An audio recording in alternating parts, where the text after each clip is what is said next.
শুভ সকাল। ঠাকুরকে প্রণাম জানিয়ে আজকের নিবেদন জয় রাম জয় রাম।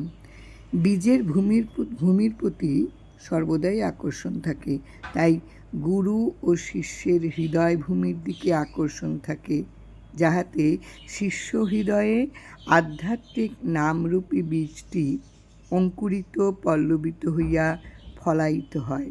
শিষ্যের হৃদয় ভূমির উর্বরতার উপর নাম বীজের অঙ্কুরিত হওয়া নির্ভর করে।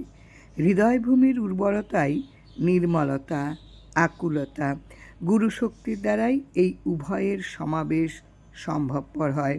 গুরু কৃপা শিষ্যের আধারে তারতম্যবশত প্রকাশ্যে পার্থক্য দৃষ্ট হয়। যেমন সূর্যকান্তমণিতে রশ্মি প্রকাশ হয়, কিন্তু মৃন্ময় পাত্রে সূর্যরশ্মি প্রকাশ পায় না। যে ভক্তের চিত্ত যেমন নির্মল, তার চিত্তদর্পণে গুরু সেভাবে প্রকাশিত হয়। শিষ্যের অন্তরে যখন গুরুপদ লাভের আকুলতা হয়, গুরুর অন্তরে তার চেয়ে অনেক বেশি আকুলতা হয়, যাহা দ্বারা গুরু শিষ্যকে আকর্ষণ করেন। পরম দয়াল গুরু শ্রী শ্রী রাম ঠাকুর। জয় রাম জয় রাম।